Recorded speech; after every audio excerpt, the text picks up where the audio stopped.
Pesona hewan peliharaan jiwa. Bab 151 sampai bab 155 dari buku yang kedua. Bab 151. Puncak gunung bergetar, ritual api surgawi. Seberkas sinar bulan purnama yang mempesona dengan semburat merah jatuh di puncak gunung, menimpa Cumu, dan membuat pupil hitamnya tampak semakin jahat. Warna pupil matanya perlahan berubah dan api iblis putih mulai membakar Cumu. Api iblis putih ini tampak sangat mengerikan di bawah sinar bulan. Mosie, cahaya bulan. Wuh! Mosie mengeluarkan jurus Nine Tail Confuse untuk berjuang melepaskan diri dari cakar Towering Ice Curse Demon Fox, dan dia segera melompat ke tempat Cumu berada. Bermandikan cahaya bulan bersama Cumu. Iblis putih, mundur. Cumu segera memberitahu iblis putih itu. Pupil mata putih pucat sang iblis putih menatap ke arah putri mimpi buruk putih dan tampak enggan, tetapi ia tahu bahwa saat ini ia tidak sebanding dengan putri mimpi buruk putih ini. Oleh karena itu, sambil mengeluarkan teriakan iblis yang melengking, ia mengeluarkan hantu iblis dan menghindari serangan api iblis putih yang menakutkan dari putri mimpi buruk putih dan kembali ke samping Cumu. Mosie, ritus api surgawi. Setan putih, iring-iringan untuknya, kata Cumu. Api iblis putih milik putri mimpi buruk putih mengikutinya dari dekat, melancarkan pukulan demi pukulan serangan pembakar jiwa dan raga yang kuat. Meledak di samping Cumu dan dua hewan peliharaan jiwanya. Nih, iblis putih itu berdiri di depan Cumu, seolah-olah itu adalah bayangan api Cumu, dan setelah mengeluarkan teriakan marah, lengannya yang panjang menggambar garis di udara. Tanda api iblis berwarna putih pekat terkoyak di udara. Robeknya terus meluas menjadi portal dunia lain yang aneh yang secara gila-gilaan menyedot semua teknik sang putri mimpi buruk berwarna putih. Saat iblis putih itu sedang berkonvoi, mata Mosie telah diwarnai merah dan perak di bawah sinar bulan, memancarkan kilatan iblis. Efek dari Violent Blood Pupil membuat Mosie mendekati fase ketujuh. Dengan armor perak Moon Essence, hal itu menyebabkan Mosie, dalam satu gerakan, melewati penghalang fase ke-6 dan memasuki tahap keempat fase ke-7. Api iblis merah menyala dengan ganas dan api darah merah menyala dengan hebat. Api ini berubah menjadi panas yang membakar. Berbenturan dengan dinginnya api iblis putih, api ini menciptakan aura yang lebih menakutkan yang menyelimuti puncak gunung ini. Saat Mosie sedang menggunakan ritual api surgawi, pupil mata Cumu juga menjadi putih pucat. Api iblis putih membakar keheningan mematikan di mata Cumu, memancarkan kejahatan dunia lain yang mengguncang hati. Chong Mei, ritual api surgawi. Api iblis putih membara dengan ganas di sekujur tubuh Cumu dan bersamaan dengan bunyi mantra terakhir yang berat, seluruh puncak gunung tiba-tiba terdiam. Seperti cahaya fajar pertama yang menerobos awan, pilar api iblis berwarna putih pucat tiba-tiba muncul di langit malam. Seberkas energi yang tampaknya telah menembus dari dunia lain dan jatuh langsung ke bawah. Wuh! Ritual api surgawi api kerajaan ganda milik Mosie telah selesai. Setelah suara rubah yang panjang, seberkas cahaya merah dan merah tumpang tindih dengan api iblis putih dan jatuh dari ujung seberkas cahaya putih pucat. Beng! Setelah ledakan besar, medan pertempuran antara putri mimpi buruk berkulit putih dan rubah iblis kutukan es menjulang telah hancur menjadi bubuk, menyebabkan seluruh puncak gunung benar-benar amblas beberapa inci. Saat berikutnya, tiga naga api yang agung mengikuti sinar cahaya vertikal, berputar dengan energi api yang besar dan mengerikan di langit malam. Seketika, di langit malam, cahaya api itu menyilaukan, dan bahkan menerangi banyak puncak gunung medan perang di dekatnya. Sebagai seorang guru spiritual, ritual api surgawi milik Cumu sudah berada di tahap ke-8. Di bawah pengaruh api iblis putih, efeknya bahkan lebih menonjol. Murid darah yang kejam dan baju besi cahaya bulan menyebabkan kekuatan bertarung Mosie mencapai puncaknya. Ritus api surgawi api kerajaan ganda ini adalah ritus api surgawi terkuat milik Mosie. Ketika dipadukan dengan api iblis putih Cumu, kekuatannya mendekati tingkat ke-9 yang paling menakutkan. Hamparan teknik yang mengerikan, kehancuran hampir tingkat 9, kekuatan yang mampu mengguncang gunung. Dan naga api surgawi yang menjulang tinggi, apakah ini benar-benar pertandingan antara generasi muda? Bersamaan dengan guncangan hebat yang terjadi di seluruh gunung, hati orang-orang semakin terguncang oleh pemandangan api tiga warna yang memenuhi bidang penglihatan mereka. Di tepi medan perang, ketika energi kuat ini menyebar ke samping, Ye Qingzi dengan cepat memanggil bulan air fase ke-8-nya untuk membuat perisai layar air dan melindungi dirinya. Namun, lapisan pertahanan ini tampaknya sangat tipis di bawah energi yang bocor dari ritus api surgawi Cumu. Ye Qingzi harus mengucapkan mantra lain dan menambahkan lapisan pertahanan lain sebelum dia hampir tidak dapat memblokir energi itu. Panas dan dingin yang menyengat di dalam jiwa membuat Ye Qingzi yang terkejut tidak mampu meningkatkan pertahanan lebih jauh. Dia tidak menyangka bahwa Cumu telah menyimpan teknik yang merusak seperti itu. Dengan teknik seperti itu yang ditumpangkan, selama dia punya cukup waktu untuk menggunakannya, dia bisa langsung membunuh sebagian besar hewan peliharaan jiwa utama generasi yang sama. Dan bahkan mencoba pertempuran lintas generasi. Di tengah-tengah energi, tubuh Towering Ice Curse Demon Fox terus-menerus memunculkan es yang menjulang tinggi untuk menghalangi tiga lapisan api. Namun, meskipun Towering Ice Curse Demon Fox memiliki armor jiwa tingkat ke-7 dan armor es beku yang menjulang tinggi, ia masih kesulitan untuk memblokir teknik tingkat ke-9 ini. Tubuhnya yang berwarna es sudah hangus terbakar, dan pertahanan jiwanya juga hancur oleh api iblis putih Cumu, menahan pembakaran jiwanya. Putri mimpi buruk putih itu melipat tangannya dan berdiri diam di samping Putri Jinrou. Api iblis putih bersemi dari bawahnya, dan berubah menjadi pertahanan api iblis seperti teratai, melindungi Putri Jinrou dan dirinya sendiri di dalamnya. Pertahanan dan ketahanan terhadap api dari Putri Mimpi Buruk Putih peringkat hampir ke-8 cukup mengejutkan, dan dengan teknik jiwa pertahanan Putri Jinrou sendiri. Ritus api surgawi peringkat hampir ke-9 ini tidak benar-benar menyebabkan kerusakan nyata padanya. Putri Jinrou memiliki baju zirah jiwa tingkat ke-7 terbaik di tubuhnya. Di bawah lapisan perlindungan ini, energi tingkat ke-9 hanya membuat tubuhnya terasa sedikit hangat. Namun, menghadapi teknik yang begitu hebat, murid-murid Putri Jinrou juga terkejut. Kekuatan Cumu telah sepenuhnya melampaui perkiraannya sebelumnya. Gunung itu tidak berhenti bergetar untuk waktu yang lama. Retakan yang memecah puncak gunung telah meluas hingga puluhan meter ke bawah. Dari kejauhan, gunung ini tampak seperti telah terbelah oleh kapak besar, menyebabkan orang gemetar ketakutan. Setelah beberapa saat, goncangan gunung akhirnya berhenti. Seluruh medan perang telah menghilang, hanya menyisakan garis samar yang menunjukkan bahwa itu awalnya adalah medan perang hewan peliharaan. Hal ini membuat hati semua orang bergejolak tanpa henti. Pertarungan ini terjadi secara tak terduga, namun proses pertarungannya bahkan lebih menggetarkan hati. Hampir sejak pertarungan yang ditakdirkan antara rubah neraka ekor 9 api kerajaan dan rubah iblis kutukan es menara, gelombang di hati mereka belum tenang. Hewan peliharaan jiwa yang sempurna vs hewan peliharaan jiwa yang sempurna. Mimpi buruk putih Cumu vs Putri Mimpi Buruk Putih. Persaingan antara para ahli roh ini telah jauh melampaui jangkauan generasi muda. Kejutan yang belum pernah terjadi sebelumnya membuat semua orang lupa untuk berkomentar atau berdebat, sehingga mereka hanya dapat mengikuti aksi dengan tatapan mereka. Dan pada akhirnya, dengan ritus api surgawi Cumu yang hampir mencapai peringkat ke-9 yang mendorong seluruh pertempuran mencapai klimaksnya. Bahkan setelah pertempuran memasuki masa istirahat untuk beberapa waktu, stadion masih sunyi kecuali gema-gemuruh di seluruh ruangan.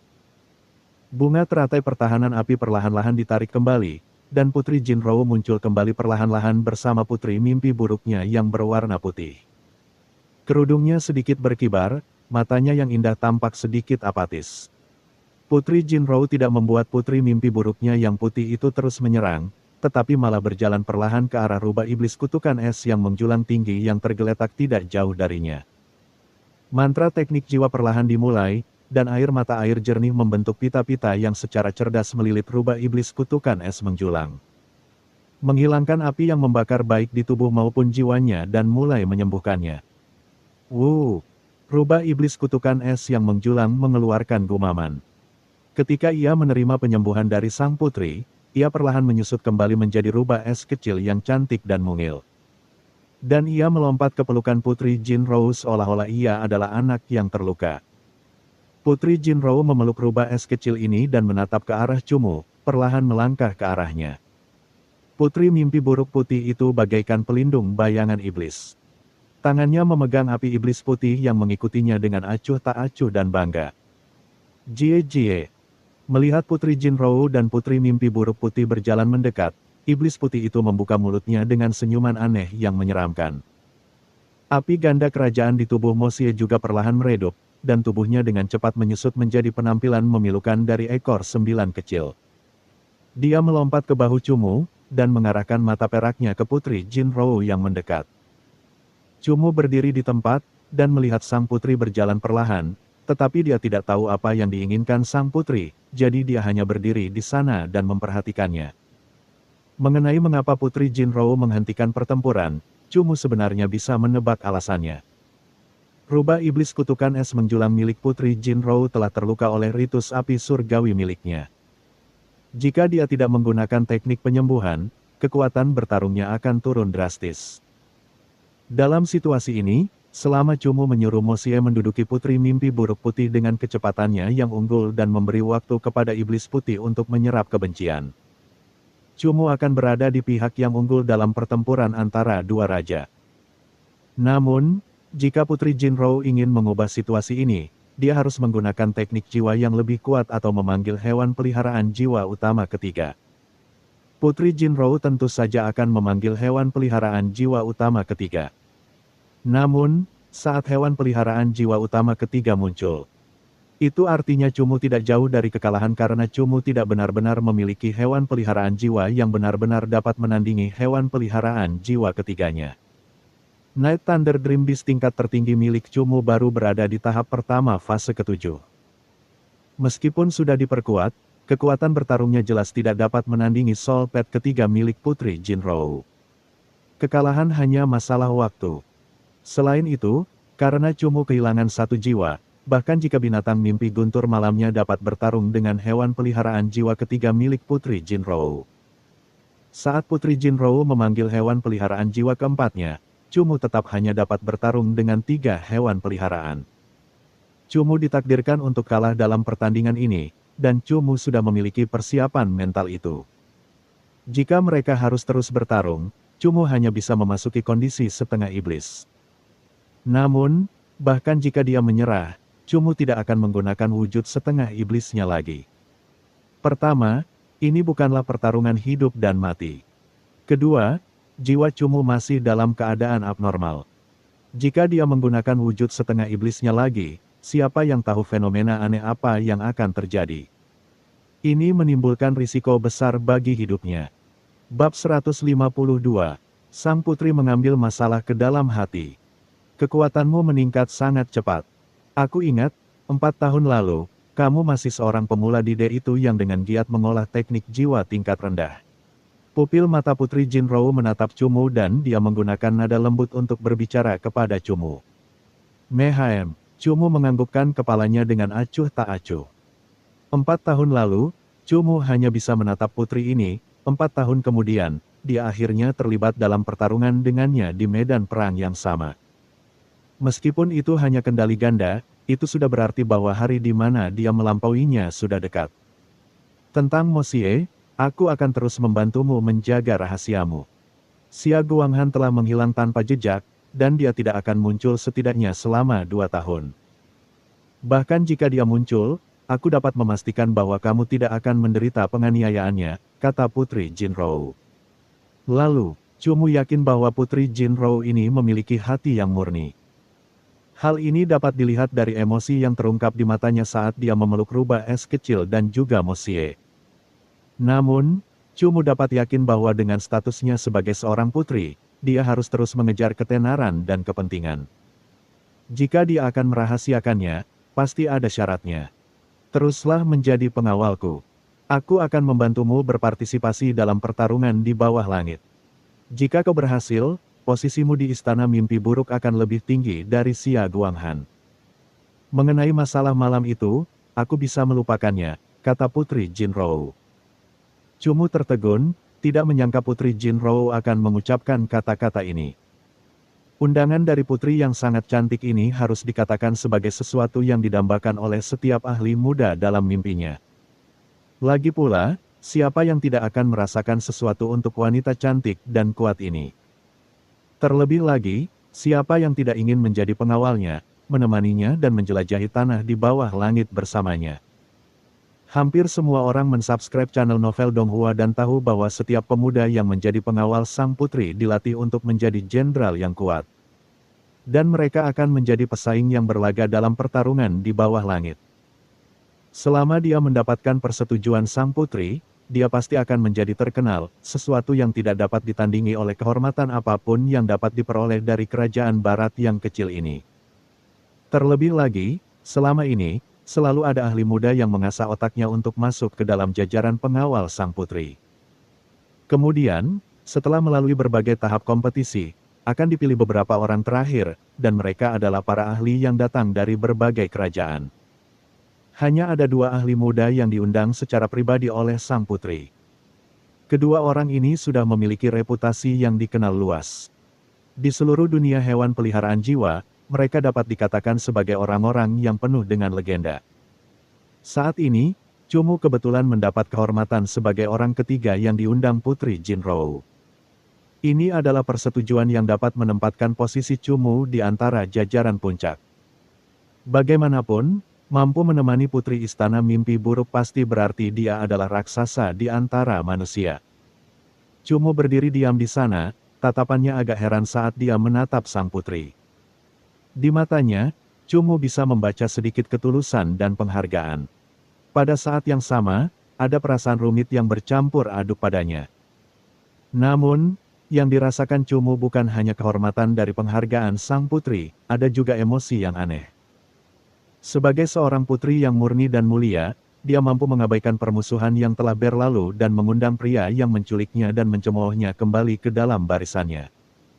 Mengenai apakah ini kebaikan dan pengampunan, atau apakah itu kecanggihan dan kelicikan, sulit untuk mengatakannya. Perasaan baik Cumu terhadap Putri Jinrou sudah dimulai 4 tahun lalu.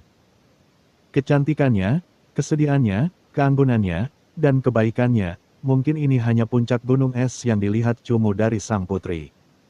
Atau mungkin dalam 4 tahun ini dia telah menjadi lebih dewasa. Cumu juga tahu bahwa dalam skenario statusnya yang berada pada level yang sama sekali berbeda, dia tidak bisa benar-benar menarik perhatian putri ini.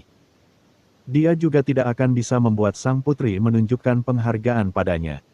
Untuk benar-benar mengabaikan masa lalu, alasannya adalah karena kekuatan yang ditunjukkannya saat ini dan potensinya yang tak terbatas diciptakan oleh Mo Xie. Kemungkinan yang lebih besar adalah karena kemunculan Liu Binglan, yang memberi Cumu lapisan perlindungan lain. Apa yang masih kau pikirkan?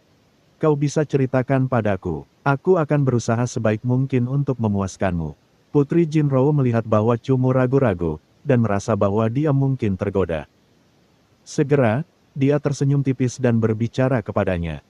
Aku tidak begitu menyukai Istana Mimpi Buruk.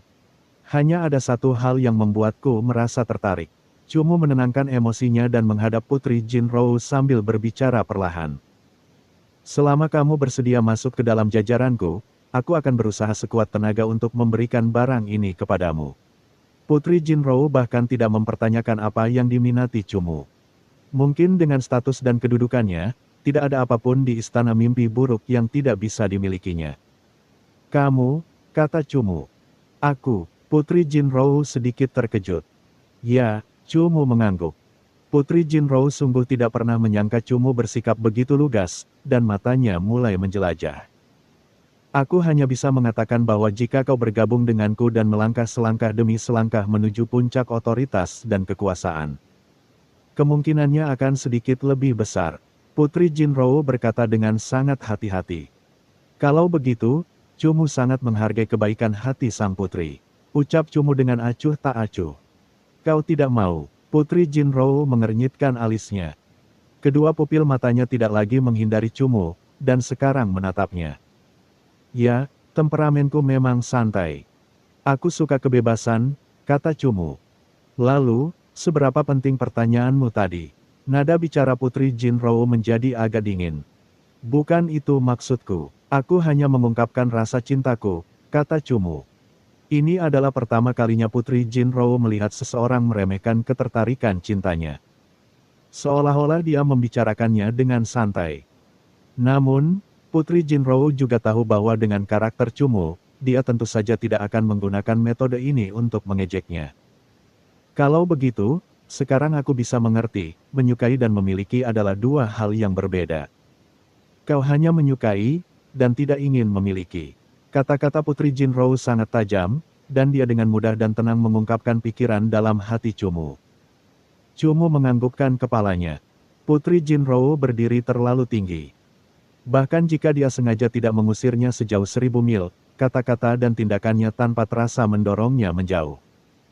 Dari awal hingga akhir, dia melindungi kemuliaannya sebagai seorang putri. Saya mengerti. Putri Jinro juga menganggukkan kepalanya. Sedikit perubahan perlahan muncul di kedua pupil matanya. Jinro hanyalah seorang wanita, dan dia bukanlah orang yang bisa disebut cerdik dan lunak seperti yang orang lain katakan. Dia bisa berpikiran sempit dan picik. Kalau begitu, maka masalah penculikan terakhir adalah sesuatu yang harus kita selesaikan. Saat suaranya memudar, api iblis Putri White Nightmare di tubuhnya tiba-tiba mulai menyala, berubah menjadi aura dingin pekat yang menyerang Cumu. Seolah jiwanya telah dimurnikan, aura Putri White Nightmare telah meningkat pesat. Tanpa diduga, ia telah menembus ambang pintu fase ke-7 dan melangkah ke fase ke-8 dalam sekali jalan. Api iblis yang mengamuk dan beterbangan itu seperti hantu iblis yang menakutkan yang bergoyang dengan hantu yang menakutkan, memandang rendah Cumu dan hewan peliharaan jiwanya. Auranya sangat mencolok dan sombong. Kekuatan sang Putri White Nightmare langsung mencapai fase ke-8, dan sekali lagi membuat semua orang gemetar ketakutan. Raja fase ke-8, Raja sejati yang tak tertandingi. Seperti yang diharapkan, toleransi Putri Jinro tidak mencapai tingkat yang anehnya tinggi. Terakhir kali, Cumu menculiknya jelas membuatnya marah, dan dia terus-menerus menekan kemarahan di dalam hatinya. Cumu tidak takut dengan Raja tahap ke-8 sang putri. Mungkin bisa dikatakan bahwa sejak awal, Cumu tahu bahwa mimpi buruk putih milik Putri Jinro menyembunyikan kekuatannya. Lagi pula, 4 tahun yang lalu, mimpi buruk putih milik Putri Jinro telah mencapai tahap ke-5. Oleh karena itu, saat ini, bagaimana mungkin ia hanya mencapai tahap ke-7? Nightmare Putih mengeluarkan suara yang sangat tidak rela, tetapi di bawah perintah Cumu, Nightmare Putih tidak punya pilihan selain menyatu dengan tubuh Cumu. Setengah iblis. Menghadapi Putri Mimpi Buruk Putih fase ke-8, hanya dalam kondisi setengah iblis Cumu dapat melawannya. Aura sang Putri White Nightmare langsung meningkat dan hampir menelan segalanya. Namun, yang membuat Putri Jinro sangat terkejut adalah bahwa tubuh Cumu secara identik menunjukkan kekuatan yang sangat ganas dan jahat. Kekuatan ini secara tak terduga tidak kalah dengan Raja fase ke-8-nya, White Nightmare. Liu Binglan telah memperingatkan Putri Jinro, jadi Putri Jinro tahu bahwa identitas Cumu tidaklah sederhana. Oleh karena itu, Putri Jinro sebenarnya tidak ingin terus bertarung dengan Cumu. Tetapi ingin agar Putri White Nightmare menunjukkan kekuatan sejatinya untuk mengintimidasi Cumu dan dengan demikian melarutkan kebencian dari penculikan terakhir kali. Hanya saja, yang membuat Putri Jinro merasa sangat sulit untuk percaya adalah bahwa tiba-tiba ada kekuatan yang lebih kuat dan lebih mengerikan yang melonjak dalam tubuh dan jiwa Cumu. Dia bisa yakin bahwa jika Putri Mimpi Buruk Putih tahap ke-8 melancarkan serangan, aura tak dikenal yang tersembunyi di dalam Cumu akan meledak sepenuhnya. Merasakan kekuatan mengerikan yang menggetarkan di tubuh Cumu, Putri Jinro tiba-tiba menyadari bahwa ini mungkin adalah kekuatan yang digunakan Cumu untuk benar-benar mengalahkan Xia Guanghan. Segera, dia mundur dan memerintahkan Putri White Nightmare untuk melatih kembali semua aura di tubuhnya dan menghilangkan sikap sombongnya. Api iblis putih juga keluar dari tubuh Cumu, dan masuk ke dalam tubuhnya. Jiwa mimpi buruk putih juga dipanggil kembali ke dalam ruang jiwanya. Aura api sebelumnya praktis menghilang seketika. Pupil mata Cumu berangsur-angsur kembali ke warna hitam aslinya, memperlihatkan sedikit sifat iblis yang aneh. Ia menatap pupil mata Putri Jinro yang berkedip-kedip dengan ekspresi sedikit panik. Putri Jinro masih dalam keadaan terkejut, dan baru ketika tatapan Cumu diarahkan padanya, dia perlahan kembali ke ketenangan aslinya. Kamu, Putri Jinro sama sekali tidak menyangka Cumu memiliki kekuatan liar dan jahat seperti ini. Cumu tidak menanggapi, dan hanya tersenyum menawan seperti iblis, berkata, aku tidak punya pilihan lain untuk insiden penculikan itu. Putri harus bersikap lebih santai. Dasar mesum. Putri Jinrou mendengus dingin, dan pupil matanya berkilat karena malu-malu. Awalnya, Putri Jinrou ingin menunjukkan beberapa hal kepada Cumu, tetapi dia tidak menyangka akan hampir salah perhitungan dengan Cumu. Dengan sigap, dia mengibaskan rambut panjangnya dan, sambil menahan sedikit amarah, berbalik dan pergi.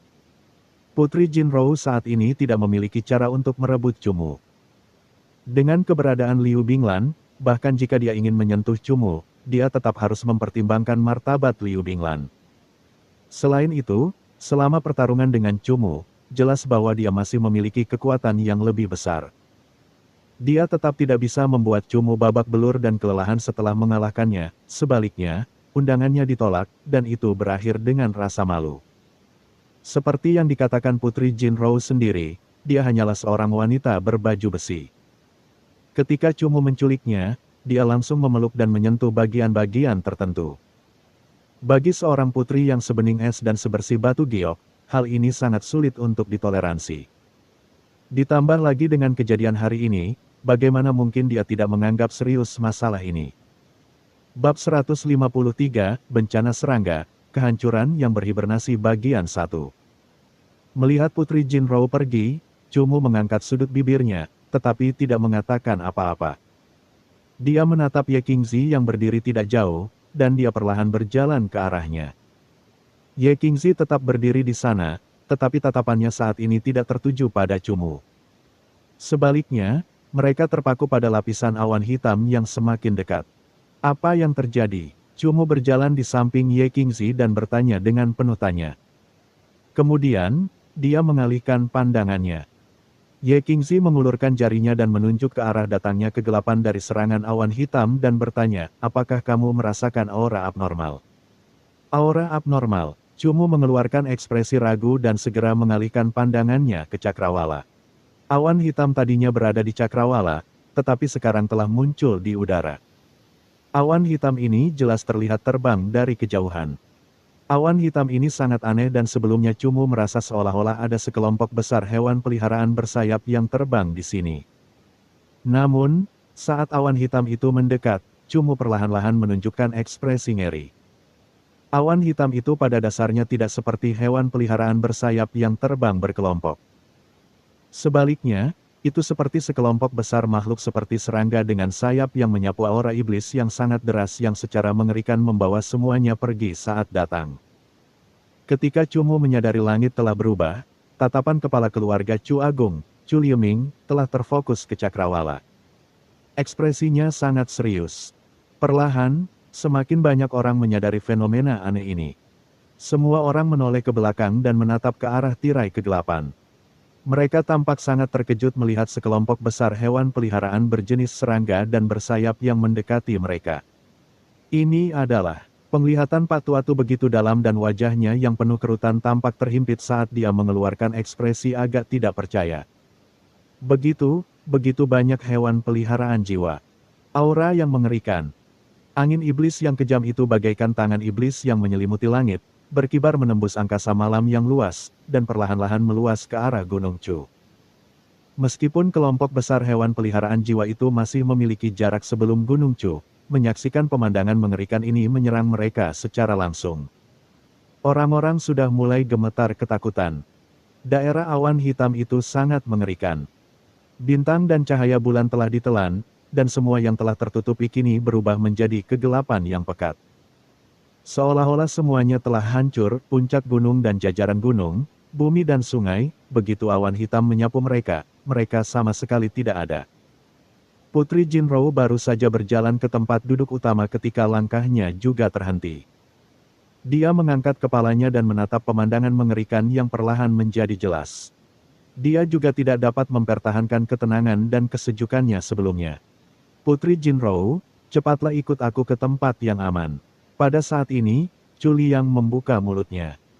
Saat kepala keluarga ini mengatakan sesuatu, di kursi penonton, para tetua agung keluarga Chu Agung, para guru keluarga serta anggota lainnya berturut-turut mengeluarkan ekspresi panik. Tanpa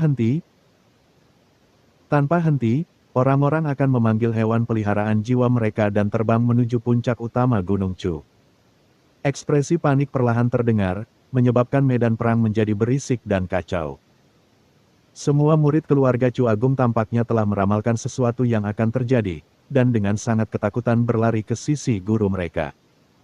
Mungkin mereka akan memanggil hewan peliharaan jiwa mereka dan mulai terbang menuju puncak utama untuk evakuasi atas perintah tetua agung atau kepala keluarga. Mungkin karena berita buruk yang tersebar, kerumunan yang tiba-tiba muncul ini tidak teratur. Banyak anggota mulai hanya peduli pada diri mereka sendiri, dan mereka terbang menuju puncak gunung utama. Banyak teriakan tajam yang tidak menyenangkan juga mulai terdengar. "Tuan muda, tolong segera pergi bersamaku." Sementara para hadirin dalam keadaan panik, Tutu entah pada waktu apa muncul di hadapan Cumu. Ia melantunkan mantra dan memanggil hewan peliharaan bersayap yang cukup besar. Mengepakkan sayapnya, hewan itu muncul di hadapan Cumu. "Tutua, apa yang terjadi?" tanya Cumu dengan bingung. "Aku akan membicarakannya pelan-pelan dengan tuan muda saat kita punya kesempatan. Mari kita pergi ke tempat yang aman dulu." Wajah Pak Tuatu tampak gugup. Cumu menganggukkan kepalanya dan membantu Ye Qingzi yang berada di sebelahnya melangkah ke hewan peliharaan jiwa Outu sebelum sengaja menatap Cusian. Cusian sudah dibawa pergi oleh gurunya. Cumu melanjutkan perjalanannya mengikuti Tutua dan mulai bermigrasi menuju puncak utama keluarga besar Chu. Sayap dagingnya terbuka lebar, dan hewan peliharaan jiwa Outu melaju dengan kekuatan angin. Terbang dengan goyang, ia memiliki keunggulan mutlak di antara kelompok penerbang yang kacau. Ia juga menggunakan kecepatannya yang cepat untuk menyapu melewati beberapa gunung seperti menara dan melewati jurang yang menjulang tinggi. Huhuhuhu. Angin bersiul di telinganya, dan Cumu menoleh ke belakang. Ia menemukan bahwa awan hitam yang menakutkan itu semakin dekat. Jika ia tidak salah memperkirakan dari terbangnya mereka, mungkin ada puluhan ribu hewan peliharaan jiwa bersayap dan serangga yang membentuk atmosfer yang menutupi langit dan bumi. Semua orang, generasi muda dan anggota lainnya, masuk ke dalam ruang batu. Tanpa perintah, tidak seorang pun diizinkan keluar. Apakah kalian mengerti? Tepat pada saat ini, kepala keluarga Chu Agung, Chu Liang, menunggangi burung hitam besar yang terbang.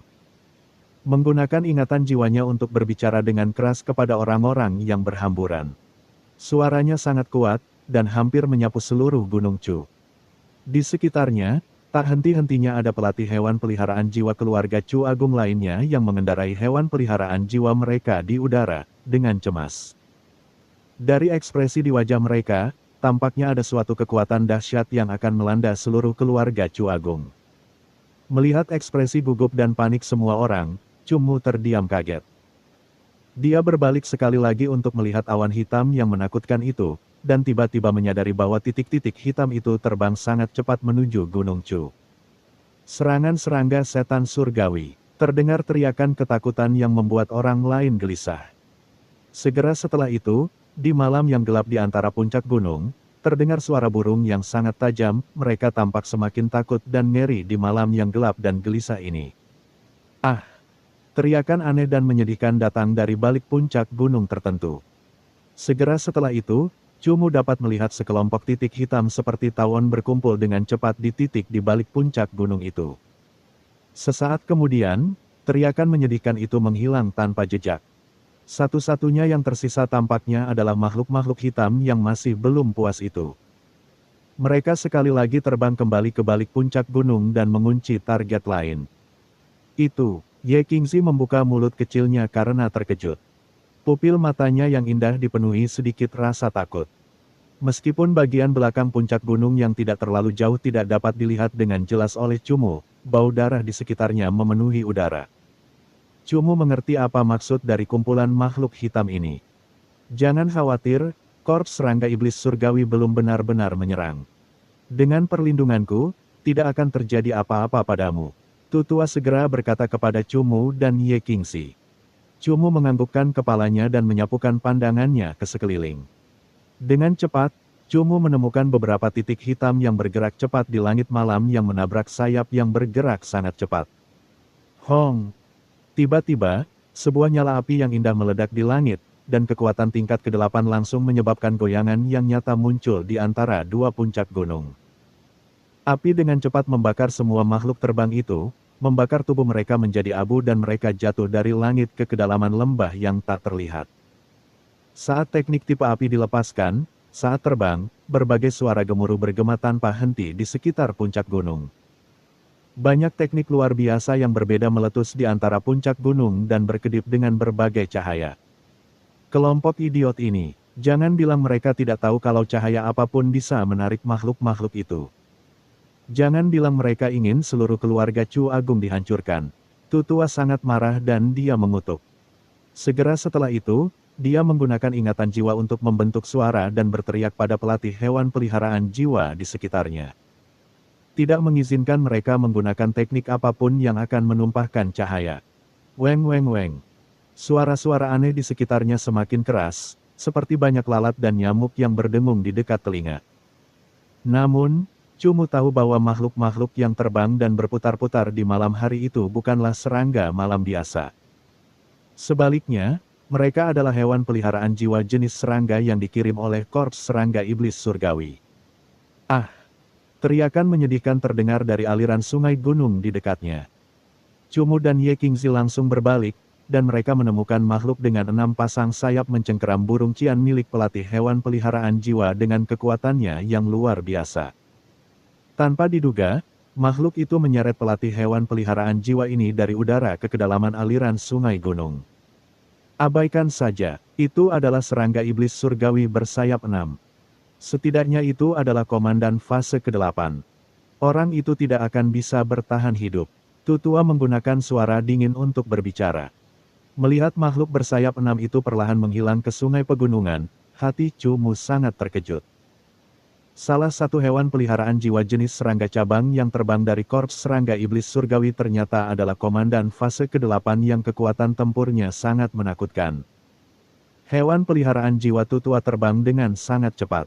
Setelah turun di puncak utama Gunung Chu, Tutua segera membawa Cumu dan Ye Qingzi untuk berlindung di sebuah ruangan batu yang cukup besar bersama beberapa anggota generasi muda yang memiliki sedikit status. Ruang batu itu dibangun di bagian paling belakang kediaman yang terhubung di puncak utama Gunung Chu. Dapat dilihat bahwa baik bagian dalam maupun luarnya dibangun dengan peralatan batu yang sangat tahan lama. Bahkan jika itu adalah teknik tingkat 8 dalam hal kekuatan, mungkin tidak akan mampu mengguncang ruangan ini. Ketika Cumu dan Ye Qingzi berjalan ke pintu ruang batu, Putri Jinrou, Cuke, Chu Dian dan yang lainnya semua berdiri di sana. Mereka tidak langsung memasuki ruang perlindungan batu, sebaliknya, mereka berdiri di sana sambil melihat ke kejauhan pada teriakan menyedihkan yang tak henti-hentinya di Cakrawala. Apa yang sebenarnya terjadi? Tatapan mata Cumu tertuju pada beberapa murid keluarga besar Chu dan mengajukan pertanyaan. Mungkinkah kau belum pernah mendengar tentang ini? Kata Cuke, ini adalah bencana paling mengerikan di wilayah Wogu. Bencana lembah hibernasi yang sering terjadi di malam hari. Putri Jinrou rupanya juga tidak memahami kejadian ini, dan dia berdiri di samping Cuke, mendengarkan dia berbicara dengan saksama. Merasakan kedatangan Putri Jinrou, sikap Cuke langsung berubah dan berkata, keluarga besar Chu kita sangat dekat dengan lembah sengat rusak besar. Ketika makhluk-makhluk di lembah sengat rusak besar bertambah banyak, makanan di dalam lembah tidak lagi cukup untuk memuaskan hewan-hewan jiwa yang lapar ini. Mereka kemudian akan membentuk kelompok untuk mencari makanan.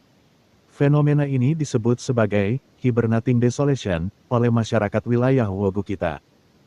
Biasanya fenomena ini akan terjadi sekali atau 2 kali setiap beberapa tahun. Namun, Putri Jinrou tidak perlu khawatir. Keluarga besar Chu kita dibangun untuk tujuan mempertahankan diri dari kemunculan hibernating desolation.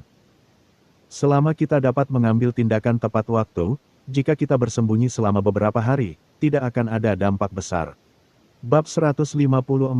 Bencana Serangga, Kehancuran Hibernasi Bagian 2. Lalu bagaimana dengan warga kota Aogu? Putri Jinrou membuka mulutnya untuk bertanya. Semua warga kota Wogu punya ruang bawah tanah mereka sendiri untuk bersembunyi. Jika pelatih hewan peliharaan jiwa yang melindungi kota gagal melawan mereka, mereka masih bisa bersembunyi di ruang bawah tanah. Akan ada lebih atau kurang kerugian, tetapi tidak akan ada yang besar. Serangga iblis surgawi ini tidak menyerang bangunan, tetapi hanya akan menyerbu saat melihat kehidupan, tidak meninggalkan apapun setelah mereka selesai. Chu Ke melanjutkan. Singkatnya, mari kita semua masuk ke ruang bawah tanah. Ada kamar-kamar tersendiri di ruang bawah tanah, jadi kalian bisa memilihnya sendiri. Dalam waktu sekitar 3 atau 5 hari, binatang-binatang ini akan terbang menjauh saat mereka tidak dapat menemukan makanan lagi. Chu Ke menunjukkan sikap yang pantas bagi seorang tuan muda. Cumu masih berdiri di sana, mengamati kerumunan hewan peliharaan jiwa bersayap yang semakin padat. Entah mengapa, di depan kawanan hewan peliharaan jiwa serangga yang menutupi langit ini, Cumu merasakan fluktuasi suasana hati yang tak tertahankan. Mungkin ini adalah perasaan kecil ketika menghadapi bencana yang sebenarnya. Serangga iblis surgawi beterbangan di mana-mana. Saat semakin banyak bayangan terbang muncul di pegunungan Chu diselimuti suara gemuruh yang mirip dengan banjir atau tanah longsor. Jeritan terakhir dari para pelatih hewan peliharaan jiwa yang belum melarikan diri ke ruang bawah tanah tepat waktu tenggelam dalam keheningan. Darah merah berceceran di langit. Sama seperti hewan peliharaan jiwa yang mencoba bertarung melepaskan teknik yang memukau, cahaya mereka akan segera menarik lebih banyak serangga iblis surgawi.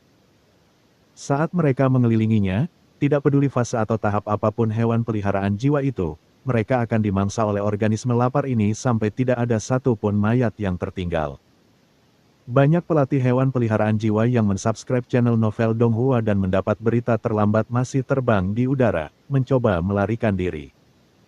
Namun, karena semakin banyak serangga iblis surgawi mengikuti, cairan serangga lengket itu menjadi seperti hujan, menghantam hewan peliharaan jiwa mereka yang terbang dengan panik.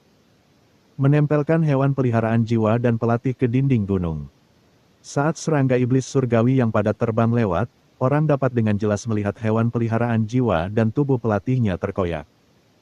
Ketika gelombang kedua serangga iblis surgawi terbang lewat, darah dan daging benar-benar lenyap sepenuhnya. Hanya menyisakan tulang-tulang putih yang menempel di dinding yang bergoyang-goyang dengan kepakan serangga yang tak terhitung jumlahnya, mengejutkan mata. Bagian depan awan hitam akhirnya mendekati Gunung Chu. Saat mendongak, rasanya seperti ada serangga besar seperti iblis yang tergeletak di langit, menggunakan dua mata yang menakutkan untuk melihat ke bawah ke Gunung Chu yang kecil. Aura brutal dan berdarah menekan semua orang di Gunung Chu, bahkan membuat napas mereka sesak.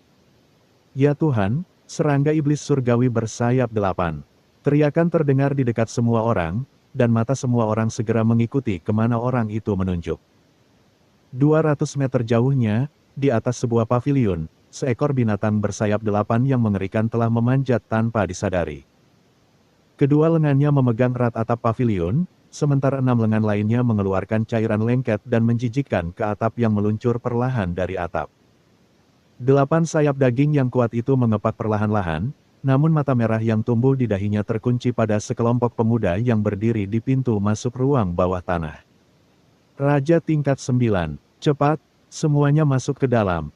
Wajah Chu Ke langsung memucat, memberitahu semua orang untuk masuk ke ruang bawah tanah batu dengan panik. Pemuda-pemuda klan Chu lainnya tentu tahu betapa menakutkannya organisme ini, jadi mereka semua bersembunyi di ruang bawah tanah batu, tidak berani menjulurkan kepala mereka lagi. Putri, masuklah ke ruang bawah tanah batu. Para pengawal sang putri segera memberitahu sang putri. Salah satu pengawal master jiwa bahkan melantunkan mantra untuk memanggil hewan peliharaan jiwanya. Monark tahap ke-9, sungguh binatang yang mengerikan. Saat seseorang berada di bawah tatapan mata serangganya, seseorang dapat merasakan kengeriannya, terutama tekanan besar yang terasa seolah-olah mereka sedang menghadapi dewa kematian. Ayo masuk, pintu itu sudah terkunci pada kita. Ye Qingzi segera mengingatkan Cumu. Setelah para tetua dan guru klan mengirim anak-anak muda ke sini, mereka terbang ke udara untuk menyelamatkan lebih banyak anggota keluarga Chu Agung. Saat ini, tidak ada ahli di dekat gudang batu yang dapat menandingi serangga iblis surgawi bersayap 8 tahap ke-9. Dengan demikian, dengan sangat cepat, semua pemuda klan Chu telah bersembunyi di aula batu yang besar. Hanya Cumu yang masih berdiri di pintu, mengamati dengan saksama raja tahap ke-9 yang menakutkan itu. Nona Ye, bisakah Anda membantu saya dengan sesuatu? Cumu dengan tenang bertanya pada Ye Qingxi. Ye Qingxi terdiam dan bertanya dengan penuh tanya, ada apa? Lihat ke sisi lain, adikku dan beberapa orang lainnya masih di sana, tidak berani datang. Aku harus mengalihkan perhatian serangga iblis surgawi bersayap 8 ini atau mereka pasti akan diserang. Tatapan Cumu tidak goyah dari awal hingga akhir, masih menatap makhluk mengerikan itu. Ye Qingxi segera menoleh ke sisi lain. Memang, hanya 400 meter jauhnya, beberapa pelatih hewan peliharaan jiwa yang mengendarai hewan peliharaan jiwa terbang berdiri dengan takut di bawah halaman. Menahan napas saat mereka melihat pangkat Raja fase ke-9 yang berdiri tepat di luar. Salah satunya adalah Chu Xian. Chu Xian dan Chu Si sama-sama dibawa oleh guru mereka ke sana. Karena sudah sangat dekat dengan aula gudang batu, guru-guru mereka langsung terbang untuk menyelamatkan anggota keluarga besar Chu lainnya setelah menurunkan mereka di sana. Namun, yang membuat darah keempat pemuda itu menjadi dingin adalah tidak jauh dari mereka, serangga iblis surgawi bersayap 8 fase ke-9 telah muncul. Dan tidak ada ahli generasi tua di dekatnya yang dapat melawannya. Tidak seorang pun akan mengira bahwa makhluk sekuat itu dapat muncul secara diam-diam di gudang batu. Karena semakin banyak serangga iblis surgawi jatuh di Gunung Chu, jika para ahli generasi tua mulai berkumpul, mereka masih dapat keluar dari pengepungan berat. Namun, para remaja harus bersembunyi di tempat perlindungan, atau mereka akan dimakan hidup-hidup. Itu adalah Raja tahap ke-9. Salah satu hewan peliharaan jiwamu akan langsung terbunuh. Jangan gegabah. Ye Qingxi juga tidak menyangka situasi seperti itu akan muncul, menatap Cumu dengan sedikit gugup. Tidak ada waktu tersisa. Cumu melirik pasukan serangga iblis surgawi yang datang seperti badai hitam dan wajahnya menjadi lebih muram. Baiklah, aku akan berusaha sekuat tenaga melindungi mereka selama perjalanan, tapi kau harus berhati-hati. Kata Ye Qingxi dengan wajah pucat. Cumu mengangguk ke arah Ye Qingxi dengan penuh rasa terima kasih. Para pemuda keluarga besar Chu itu telah bersembunyi di dalam gudang batu saat mereka melihat Raja tahap ke-9. Bagaimana mungkin mereka akan mempertimbangkan orang lain? Cumu hanya bisa mengandalkan dirinya sendiri untuk menyelamatkan Chu Xian, Chu Si, dan yang lainnya. Dia mulai membaca mantra. Pada saat ini, hanya Mo Xie yang sangat cepat yang bisa menghadapi ini. Namun, bahkan setelah memanggil Mo Xie, Cumu merasa jantungnya berdebar kencang. Bagaimanapun, yang dia hadapi adalah seorang raja tingkat 9 yang bisa langsung membunuhnya dan Mo Xie. Pelindung pertempuran layar air. Nektar roh air. Ye Qingxi segera memanggil bulan airnya sendiri dan menambahkan 2 status tersebut ke Cumu untuk meningkatkan sedikit tingkat keamanan Cumu. Mo Xie. Cumu melompat ke punggung Mo Xie dan menarik napas dalam-dalam untuk menenangkan dirinya. Mo Xie juga sama gugupnya. Cakarnya tertanam dalam di tanah namun sedikit gemetar. Cumu tidak akan membiarkan Mo Xie mengalihkan perhatian Raja tahap ke-9 sendirian, dan begitu bahaya datang, Cumu akan tetap memasuki keadaan setengah iblis tanpa ragu-ragu. Bahkan jika dia tidak bisa bertarung, dia akan memastikan keselamatan Mo Xie dan dirinya. Chu Xian dan yang lainnya hanya berjarak 400 meter dari gudang batu, dan mereka semua adalah pelatih hewan peliharaan jiwa, jadi penglihatan mereka cukup untuk melihat Cumu. Melihat Cumu dan Ye Qingxi memanggil hewan peliharaan jiwa mereka segera memahami rencana Cumu dan Ye Qingxi, dan mereka mengungkapkan rasa terima kasih yang luar biasa. Namun, saat Chu Xian menyadari bahwa Cumu tiba-tiba menunggangi rubah neraka ekor 9 api kerajaannya menuju pangkat Raja fase ke-9, hatinya bergetar hebat. Cumu, jangan. Suaranya sudah berteriak, tetapi Cumu yang berpakaian hitam sudah menghilang dengan cepat ke dalam malam. Wajah Chu Xian langsung memucat. Cepat, kemarilah. Melihat Cumu menyerbu keluar, Ye Qingxi segera menunggangi binatang drama berjubah ungunya menuju Chu Qian dan yang lainnya. Aduh. Saat Ye Qingxi melesat maju, belasan serangga iblis surgawi tiba-tiba muncul di langit, dan mata merah mereka semua tertuju pada Ye Qingxi dan ketiga hewan peliharaan jiwanya. Seolah-olah mereka melihat hidangan segar, belasan serangga iblis surgawi ini menggenggam sayap mereka dan menukik ke arah Ye Qingxi dan yang lainnya, membawa gelombang udara berdarah. Bulan, gunung air. Ye Qingzi segera memerintahkan bulan air fase ke-8-nya untuk mengeluarkan teknik. Bulan air yang lincah mulai melantunkan mantra dan, dengan suara yang keras, 6 riak air tiba-tiba muncul di tanah yang terbuat dari batu bata. Ketika riak air menyembur keluar, 6 pilar air yang bergelombang tiba-tiba naik, langsung mencapai ketinggian lebih dari 10 meter. Aduh, aduh. Ke-15 serangga iblis surgawi semuanya tidak dalam fase rendah. Ketika air naik, mereka masing-masing mengeluarkan teknik menghindar, jadi hanya 2 serangga iblis surgawi bersayap 4 yang terkena gunung air dan tertiup ke langit tinggi. Melihat Ye Qingzi mengantar mereka, Chu Xian, Chu Si, dan yang lainnya tidak berani ragu, dan segera menunggangi hewan peliharaan jiwa tercepat mereka menuju gudang batu. Sua, sua. 2 bilah pedang bulan sabit berwarna darah jatuh dari langit, satu di kiri dan satu di kanan, mencabik ke bawah ke kanan mengenai binatang mimpi berjubah ungu milik Ye Qingzi. Meninggalkan 2 bekas mengerikan sepanjang 5 meter di lantai batu yang kokoh. Puci. Racun serangga iblis yang sangat asam itu bagaikan badai saat disemprotkan dari langit. Begitu racun itu menyentuh kulit hewan peliharaan, racun itu akan langsung merusaknya. Bahkan batu bata yang tahan terhadap erosi pun mulai mengeluarkan asap hijau. Yao, formasi pedang es kristal hitam. Ye Qingzi berkata kepada peri iblis api esnya. Mantra peri iblis api es telah selesai. Dengan perintah dari Ye Qingzi ini, ia mengendalikan hampir 30 pedang es kristal hitam untuk terbang tanpa tujuan di angkasa. Beng, beng, dengan jumlah 30 pedang es yang begitu padat, itu hanya mengenai 2 serangga iblis surgawi, menghancurkan keduanya di udara. Meskipun dia berhasil menyingkirkan 4, masih ada 11 serangga iblis surgawi yang bertarung. Yang lebih mengerikan lagi, tidak jauh dari situ, ratusan serangga iblis surgawi yang mengerikan terbang di atasnya. Jika mereka tidak mencapai ruang bawah tanah batu tepat waktu, mereka bahkan tidak akan memiliki mayat setelah mati. Bab 155, Ketakutan Raja Fase ke-9. Serangga iblis surgawi bersayap 8, dunia binatang, jenis serangga, spesies serangga iblis surgawi, subspesies serangga iblis surgawi bersayap 8, peringkat raja. Serangga iblis surgawi bersayap 8 memiliki kekuatan yang luar biasa, seperti binatang puncak, dengan kemampuan terbang bersayap 8 yang cepat. Serta kekuatan tempur tipe serangga yang paling kuat dan hampir tak terkalahkan. Kekuatan hidupnya sangat tangguh, memiliki kecepatan pemulihan yang cepat, racun yang berbahaya, dan kecepatan serangan yang tinggi.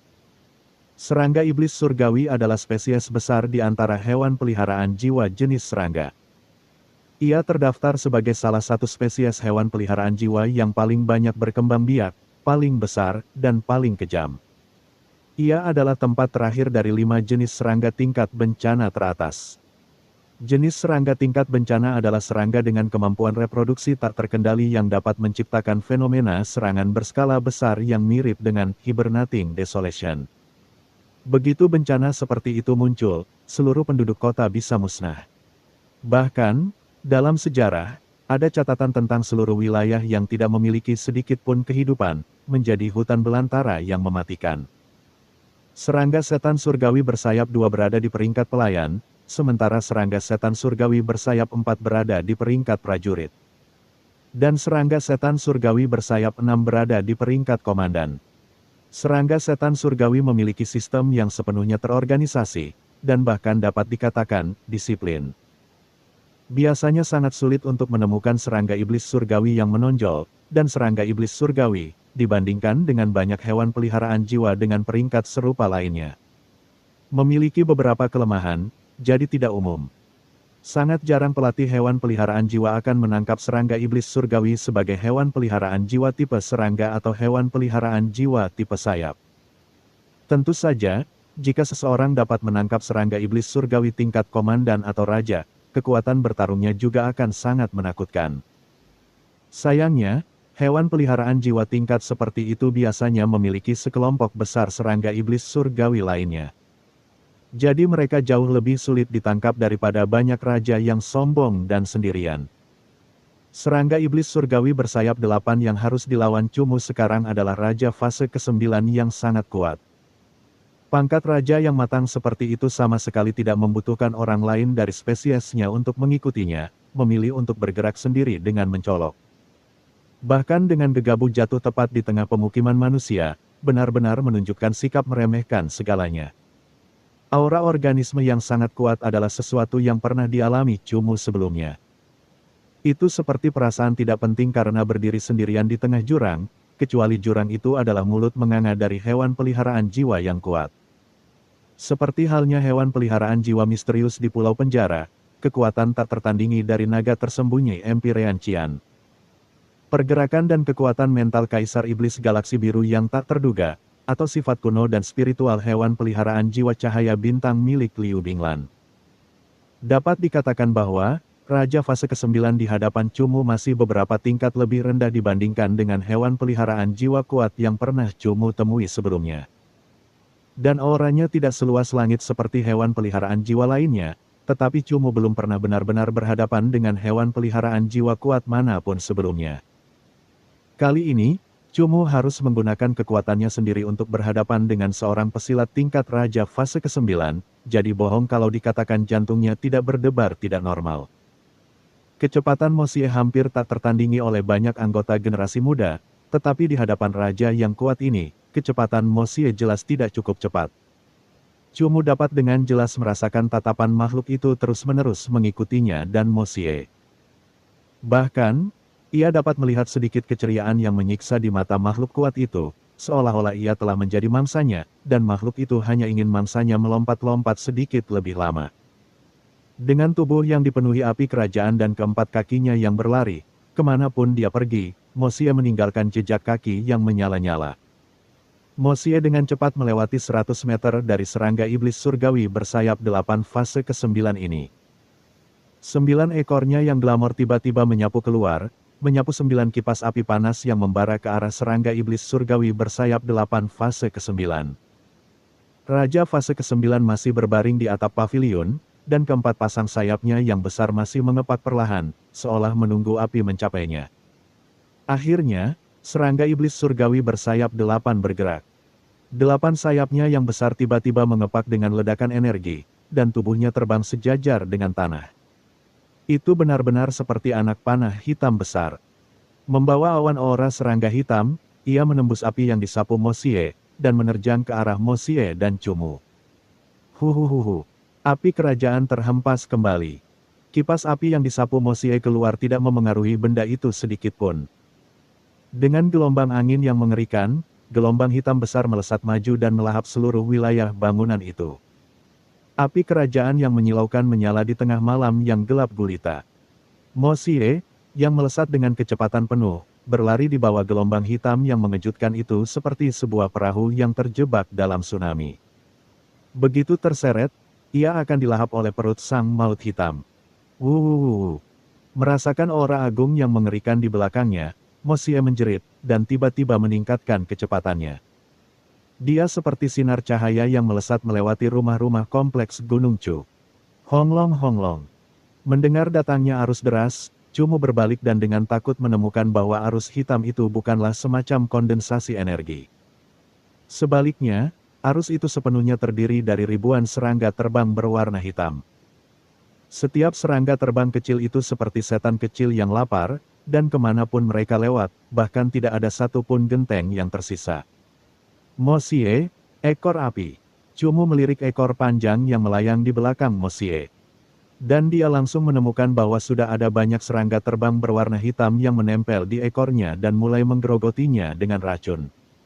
Mo Xie segera menyalakan api kerajaan yang lebih agung yang bergerak dari tubuhnya ke ekornya, dengan cepat berubah menjadi 9 ekor berbulu halus menjadi api kerajaan.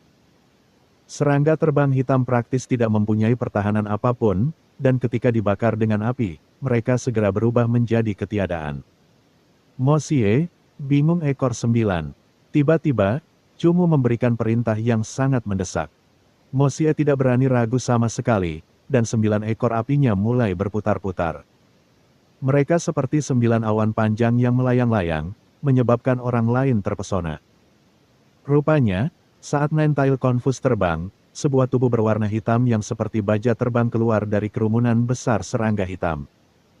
8 lengannya secara mengejutkan berubah menjadi pisau mengerikan yang merobek udara, menyerang ke arah lokasi Mo Xie. 8 bilah tajam yang dapat menghancurkan pertahanan tingkat ke-8. Baju zirah tingkat ke-6 yang dikenakan Mo Xie baru berada di pertengahan tingkat ke-7. Sua. 8 bilah pedang itu menyatu menjadi satu suara saat mereka menyapu 9 ekor Mo Xie dengan kejam. Tiba-tiba, bulu-bulu yang terbakar dalam kobaran api melayang ke udara dengan kacau. Ilusi 9 ekor perlahan menghilang dari tengah 8 bilah cahaya tajam, dan Mo Xie muncul 20 meter jauhnya dari lokasi penyerangan dengan misterius. Dia terus berlari dan menunjukkan kecepatan tercepatnya. Cumu, cepatlah kembali. Mereka sudah aman. Tepat pada saat ini, Cumu mendengar teriakan Ye Qingzi dari Aula Batu. Cumu mengalihkan pandangannya ke pintu masuk Aula Batu dan melihat bahwa Cusian dan yang lainnya sudah berdiri di sana. Mereka menatapnya dengan tatapan khawatir dan waspada. Cumu, hati-hati. Tiba-tiba, teriakan tajam Ye Qingzi bergema di benaknya. Ayo pergi. Suara mengerikan yang menyerupai tulang yang patah dan remuk terdengar. Cumu tiba-tiba berbalik, dan kulit kepalanya mati rasa karena Raja tahap ke-9 yang mengerikan ini telah muncul pada waktu yang tidak diketahui bahkan tidak 10 meter darinya. 10 meter bagi seorang Raja tingkat 9 bagaikan langkah manusia. Dari jarak sejauh itu, Cumu dapat melihat sedikit daging serangga yang menjijikkan menggeliat di perut serangga iblis surgawi bersayap 8. Mo Xie, ilusi. Mo Xie juga merasakan aura Raja tingkat 9 yang menyelimutinya, dan tubuhnya yang berlari cepat dengan cepat berubah menjadi ilusi, terbelah menjadi 3. Kilatan cahaya merah darah yang mengerikan keluar dari mata merah serangga iblis surgawi bersayap 8, menembaki Mo Xie. Ini sama sekali berbeda dari kekuatan Deat Rai.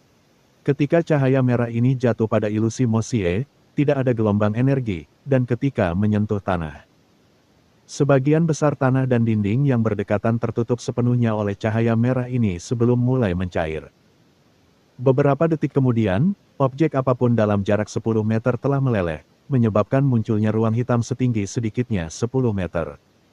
Di Aula Batu, semua orang menghirup udara. Serangan ini begitu cepat sehingga tidak memerlukan persiapan apapun, tetapi kekuatannya begitu mengerikan sehingga dapat langsung membunuh komandan manapun di bawah fase ke-8. Cepat masuk, kami akan menutup pintu masuk Aula Batu. Chu He berdiri di tangga Aula Batu sambil berbicara kepada beberapa orang di luar. Kakak senior, tunggu, Cumu masih di luar, kata Cusian segera. Chu He segera mengernyitkan alisnya dan setelah menuruni tangga, dia memandang ke kejauhan dan dengan heran mendapati Cumu sedang menunggangi rubah neraka ekor 9 api kerajaan saat mereka bertarung dengan Raja fase ke-9. Apakah dia sedang mencari kematian? Cudian yang sedang bersama Chu He langsung mengumpat. Demi menyelamatkan kita, dia pergi untuk menarik perhatian serangga iblis surgawi bersayap 8 itu. Kakak senior Chu He, tunggu sebentar. Tunggu Cumu kembali sebelum kita menutup pintu batu itu, kata Cusian. Bagaimana kita bisa melakukannya? Korps serangga iblis surgawi akan segera muncul. Jika kita tidak menutup pintu sekarang, semua orang di dalam Aula Batu akan terbunuh, kata Chu He. Saat suara Chu He memudar, suara seperti kilat perlahan datang dari udara, suara itu berisik dan menusuk telinga. Semua orang segera mengangkat kepala mereka dan tiba-tiba menemukan bahwa awan hitam dan menindas dari serangga iblis surgawi telah muncul di atas Aula Batu. Aura kematian spesies serangga yang pekat ada di mana-mana. Itu seperti datangnya badai hitam yang dahsyat yang mengubah cuaca dan mengubah dunia menjadi gelap.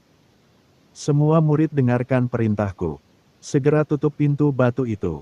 Jangan membukanya selama 3 hari. Sebuah suara tegas sedikit meredam kebisingan dan bergema di seluruh Gunung Chu. Orang yang berbicara adalah kepala keluarga dari keluarga Chu Agung, Chu Lieming. Jelas, kepala keluarga ini telah menyadari bahwa mayat serangga iblis surgawi akan terbang di atas Gunung Chu. Segera tutup pintu batu itu. Ekspresi Cudian berubah saat dia menggunakan suara tajam untuk berteriak. Wajah Ye Qingzi dan Cusian sama-sama pucat. Mereka menatap Cumu yang masih dikejar oleh Raja tahap ke-9 sejauh 400 meter dari Aula Batu saat bibir mereka hampir patah karena menggigit terlalu keras. Dan, cerita pun bersambung. Terima kasih buat Anda yang sudah mengikuti alur cerita The Charm of Soul Pets atau Huan Chongxi. Di channel Novel Donghua, dan yang sudah bantu subscribe, semoga selalu diberi kesehatan, dimudahkan segala urusan, dilancarkan usahanya, dan dimurahkan rezekinya. Bagi yang suka dengan alur cerita Donghua yang lainnya, silakan cek di playlist, yang tentunya pasti tidak akan kalah seru ceritanya. Dan semuanya sudah Mimin rangkum di sana. Semoga bisa terhibur dan terima kasih.